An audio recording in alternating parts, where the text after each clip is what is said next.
Hi friends, welcome to food. ನಾನಿವತ್ತು ತುಂಬಾನೇ ಈಸಿಯಾಗಿ ಮತ್ತು ತುಂಬಾನೇ ಟೇಸ್ಟ್ ಆಗಿರೋ ದೋಸೆಯಲ್ಲಿ ಕ್ರಿಸ್ಪಿಯಾಗಿ ಚಿಕನ್ ರೋಲ್ನ ಹೇಗೆ ಮಾಡೋದು ಅಂತ ಹೇಳ್ಬಿಟ್ಟು ತುಂಬಾನೇ ಈಸಿಯಾಗಿ ಮಾಡೋದು.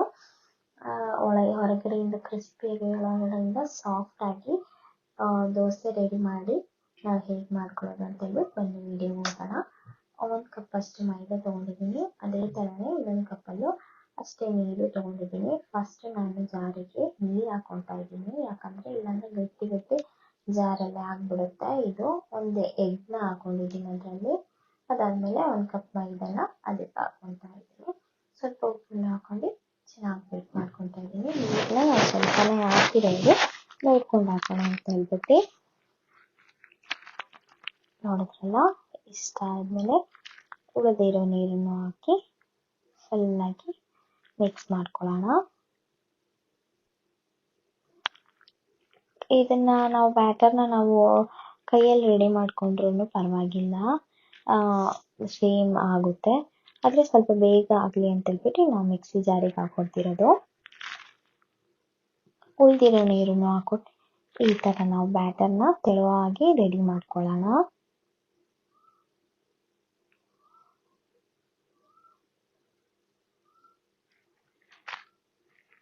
ಇವಾಗ ಒಂದು ಪ್ಯಾನ್ನ ತಗೊಳ್ಳೋಣ. ಅದಕ್ಕೆ ಸ್ವಲ್ಪ ಆಯಿಲ್ನ ಹಾಕ್ಬಿಟ್ಟು ಒಂದು 3 ಈರುಳ್ಳಿನ ಈ ಥರ ಚಾಪ್ ಮಾಡಿ ಹಾಕ್ಬಿಟ್ಟು ಚೆನ್ನಾಗಿ ಮಿಕ್ಸ್ ಮಾಡ್ಕೊಳ್ಳೋಣ. ಸ್ವಲ್ಪ ಉಪ್ಪನ್ನ ಹಾಕಿ ಚೆನ್ನಾಗಿ ಮಿಕ್ಸ್ ಮಾಡ್ಕೊಳ್ಳೋಣ. ನಾರ್ಮಲಾಗಿ ನಾವು ಮಸಾಲ ಮಾಡ್ತೀವಲ್ಲ, ಚಿಕನ್ ಫ್ರೈ ಮಾಡಿ ಇದಕ್ಕೆ ಹಾಕೊಳ್ಳೋದು. ಅದರಿಂದ ಒಂದು ಡಿಫ್ರೆಂಟ್ ಸ್ಪೆಷಲ್ ಟೇಸ್ಟೇ ಇರುತ್ತೆ. ಸೊ ಮಿಸ್ ಮಾಡ್ದೇ ಎಲ್ಲರೂ ಕಂಪ್ಲೀಟಾಗಿ ವಾಚ್ ಮಾಡಿ ಫ್ರೆಂಡ್ಸ್. ನನ್ನ ವಿಡಿಯೋ ಇಷ್ಟ ಆದರೆ ಲೈಕ್, ಶೇರ್, ಸಬ್ಸ್ಕ್ರೈಬ್ ಮಾಡೋದು ಮಾತ್ರ ಮರಿಬೇಡಿ. ಹಾಗೆ ಪಕ್ಕದಲ್ಲಿರೋ ಬೆಲ್ ಐಕನ್ ಕೂಡ ಮಿಸ್ ಮಾಡ್ದೇ ಎನೇಬಲ್ ಮಾಡಿ. ಇವಾಗ ಚಿಕನ್ನ ನಾನು ಕೈಯಿಂದಲೇ ಈ ಥರ ಪೀಸ್ ಮಾಡ್ತಾ ಇದ್ದೀನಿ, ಸಣ್ಣ ಸಣ್ಣ ಪೀಸ್ ಆಗಿ.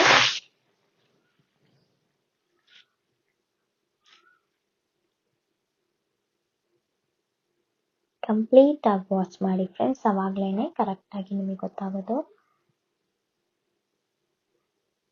ನಾವು ಮೈದಾ ಬ್ಯಾಟರ್ ರೆಡಿ ಮಾಡ್ಕೋಬೇಕಾದ್ರೆ ಒಂದು ಎಗ್ನ ಹಾಕೊಳ್ಳೋದು ಬೆಸ್ಟು. ಯಾಕಂದರೆ ಇಲ್ಲಾಂದರೆ ನಾವು ಬ್ಯಾಟರ್ ರೆಡಿ ಮಾಡಿ ನಾವು ದೋಸೆ ರೆಡಿ ಮಾಡಾದ್ಮೇಲೆ ನಾವು ಫಿಲ್ಲಿಂಗ್ಸ್ನ ಹಾಕೊಡ್ಬೇಕಾದ್ರೆ ದೋಸೆ ಒಡೆದೋಗೋಕ್ಕಿರೋ ಚಾನ್ಸ್ ಇರುತ್ತೆ. ಸೊ ನಾವು ಎಗ್ನ ಅದಕ್ಕೆ ಹಾಕೊಳ್ಳೋದು.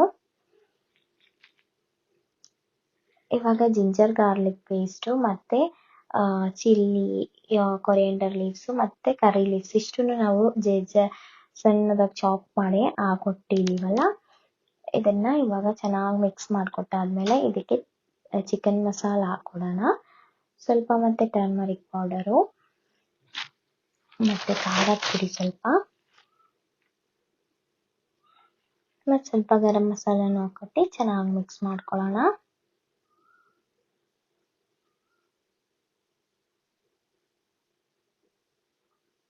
ಎಲ್ಲರೂ ಮಿಸ್ ಮಾಡ್ದೇ ಟ್ರೈ ಮಾಡಿ ಫ್ರೆಂಡ್ಸ್.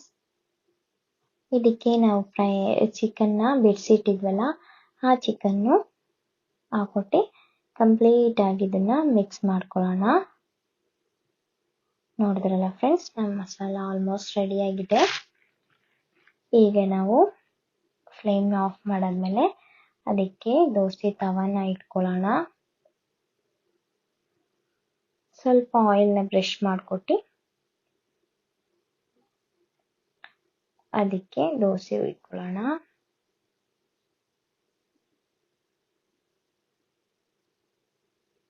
ಇದಿವಾಗ ಫಸ್ಟ್ ನಾನು ಆಯಿಲ್ನ ಬ್ರಷ್ ಮಾಡಿದ್ರಿಂದ ಜಾಸ್ತಿ ಸ್ಪ್ರೆಡ್ ಮಾಡ್ಕೊಳಕ್ಕಾಗಲ್ಲ ನಮಗೆ, ಅದಕ್ಕೆ ಈ ಥರ ಮಾಡ್ಕೊತಾ ಇದ್ದೀನಿ. ನೀವು ಆಯಿಲ್ನ ಬ್ರಷ್ ಮಾಡಾದ್ಮೇಲೆ ಸ್ವಲ್ಪ ಟಿಶ್ಯೂ ಪೇಪರು ಇಲ್ಲಾಂದರೆ ಅದು ಪೇಪರ್ನ ಒಂದ್ಸಲಿ ರಬ್ ಮಾಡಿದ್ರೆ ಈ ಥರ ಆಗಲ್ಲ. ಇವಾಗ ಒಂದು ದೋಸೆ ಅಷ್ಟೇ ಈ ಥರ ಆಗೋದು, ನೆಕ್ಸ್ಟ್ ಎಲ್ಲ ರೆಡಿ ಆಗುತ್ತೆ.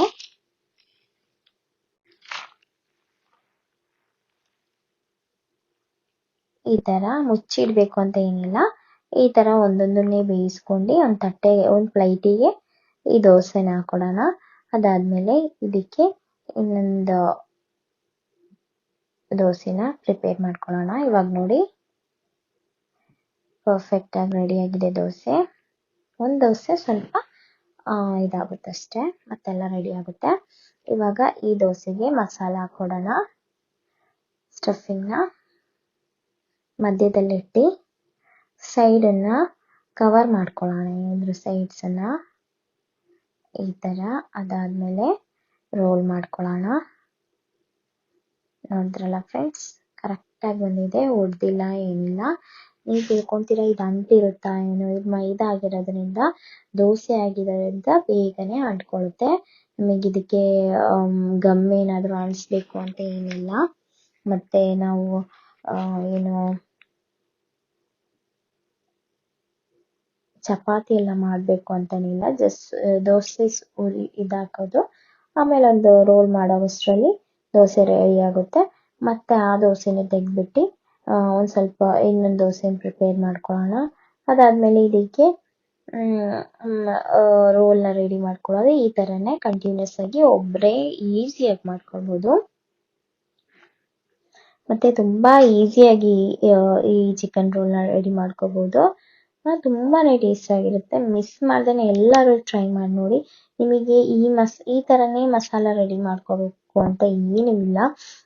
ನೀವು ಚಿಕನ್ನ ಫ್ರೈ ಮಾಡ್ದೇನೂ ಮಾಡ್ಕೋಬೋದು, ನಿಮ್ಮ ಇಷ್ಟ. ನಿಮಗೆ ಹೆಂಗೆ ಇಷ್ಟ ಆಗುತ್ತೋ ಆ ಥರ ನೀವು ರೆಡಿ ಮಾಡ್ಕೊಂಡ್ರು ತುಂಬಾ ಟೇಸ್ಟ್ ಆಗಿರುತ್ತೆ. ಸೊ ಫ್ರೆಂಡ್ಸ್, ಮಿಸ್ ಮಾಡ್ದೇ ಎಲ್ಲರೂ ಟ್ರೈ ಮಾಡಿ ಫ್ರೆಂಡ್ಸ್. ಹಾಗೆ ನಿಮಗೆ ಇಷ್ಟ ಆದರೆ ನಿಮ್ಮ ಫ್ರೆಂಡ್ಸಿಗೆಲ್ಲ ಶೇರ್ ಮಾಡಿ. ಯಾರಾದರೂ ಈ ವಿಡಿಯೋನ ಮೊದಲನೇದಾಗಿ ನೋಡ್ತಾ ಇರೋದ್ರೆ ಸಬ್ಸ್ಕ್ರೈಬ್ ಬಟನ್ನ ಒತ್ತಿ, ಪಕ್ಕದಲ್ಲಿರೋ ಬೆಲ್ ಐಕನ್ ಕೂಡ ಮಿಸ್ ಮಾಡ್ದೇ ಎನೇಬಲ್ ಮಾಡಿ. ಅವಾಗಲೇ ನಾನು ಹಾಕೋ ವಿಡಿಯೋಸು ಮಿಸ್ ಆಗದೆ ನಿಮಗೆ ಸಿಗುತ್ತೆ. ಇವಾಗ ಒಂದು ಪ್ಯಾನಲ್ಲಿ ಆಯಿಲ್ನ ಹಾಕೊಳ್ಳೋಣ ಫ್ರೈ ಮಾಡೋಕ್ಕೋಸ್ಕರ.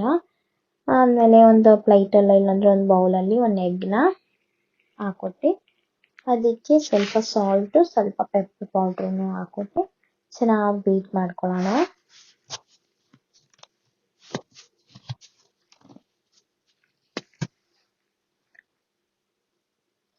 ಇದು ಸ್ವಲ್ಪ ಕ್ವಾಂಟಿಟಿಯಲ್ಲಿ ಮಸಾಲ ಇದ್ದರೆ ಸಾಕು ನಮಗೆ. ತುಂಬ ಜಾಸ್ತಿಯಾಗಿ ನಮಗೆ ಚಿಕನ್ ರೋಲ್ಸ್ನ ರೆಡಿ ಮಾಡ್ಕೋಬೋದು. ಈ ಥರ ಇದಿಷ್ಟನ್ನು ಹಾಕಿ ಚೆನ್ನಾಗಿ ಬೀಟ್ ಮಾಡಿಕೊಟ್ಟಾದ್ಮೇಲೆ ಇನ್ನೊಂದು ಪ್ಲೇಟಲ್ಲಿ ನಾವು ಬ್ರೆಡ್ ಕ್ರಮ್ಸ್ನ ತೊಗೊಬೇಕು. ಬ್ರೆಡ್ ಕ್ರಮ್ಸ್ನ ಹೇಗೆ ಮಾಡೋದು ಅಂದರೆ, ಜಸ್ಟ್ ಬ್ರೆಡ್ನ ಪುಡಿ ಮಾಡಿ ಒಂದು ತವಾದಲ್ಲಿ ಜಸ್ಟ್ ಒಂದು ಸ್ವಲ್ಪ ರೋಸ್ಟ್ ಮಾಡಿದ್ರೆ ಸಾಕು. ತುಂಬ ರೋಸ್ಟ್ ಮಾಡೋದು ಬೇಡ, ಜಸ್ಟ್ ಒಂದು ಬಿಸಿ ಆದರೆ ಸಾಕು, ಬ್ರೆಡ್ ಕ್ರಮ್ಸ್ ರೆಡಿ ಆಗುತ್ತೆ. ಈಗ ನಾವು ಈ ಥರ ಎಗ್ ಮಿಕ್ಸರಲ್ಲಿ ಡಿಪ್ ಮಾಡಾದ್ಮೇಲೆ ಈ ಥರ ನಾವು ಕೋಟಿಂಗ್ ಮಾಡ್ಕೋಬೇಕು ಬ್ರೆಡ್ನಿಂದ. ನಾವು ರೆಡಿ ಮಾಡಿಟ್ಟಿರೋ ಎಲ್ಲ ಚಿಕನ್ ರೋಲ್ನು ಇದೇ ಥರನೇ ಕವರ್ ಮಾಡ್ಕೊಳ್ಳೋಣ.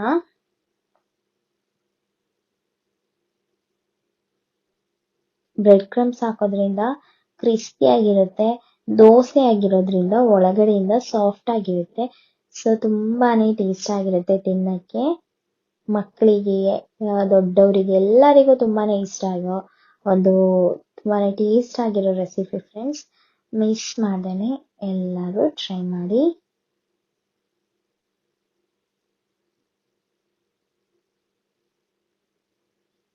ಎಲ್ಲದನ್ನು ಇದೇ ಥರನೇ ನಾವು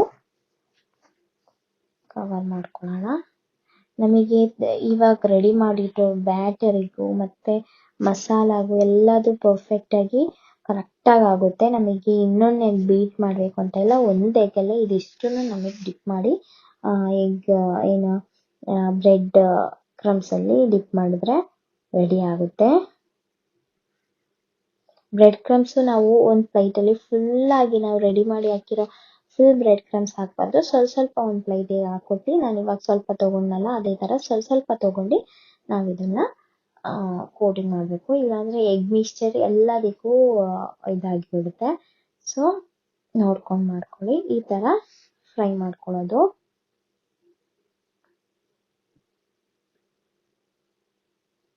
ನೋಡಿದ್ರಲ್ಲ ಫ್ರೆಂಡ್ಸ್, ಎಷ್ಟು ಈಸಿಯಾಗಿ ಮತ್ತು ಎಷ್ಟು ಸಿಂಪಲ್ ಆಗಿ ತುಂಬಾ ಟೇಸ್ಟ್ ಆಗಿರೋ ಚಿಕನ್ ರೋಲ್ನ ನಾವು ರೆಡಿ ಮಾಡ್ಕೊಂಡಿದ್ದೀವಿ ಅಂತ ಹೇಳ್ಬಿಟ್ಟು. ಮಿಸ್ ಮಾಡ್ದೇ ಎಲ್ಲರೂ ಟ್ರೈ ಮಾಡಿ.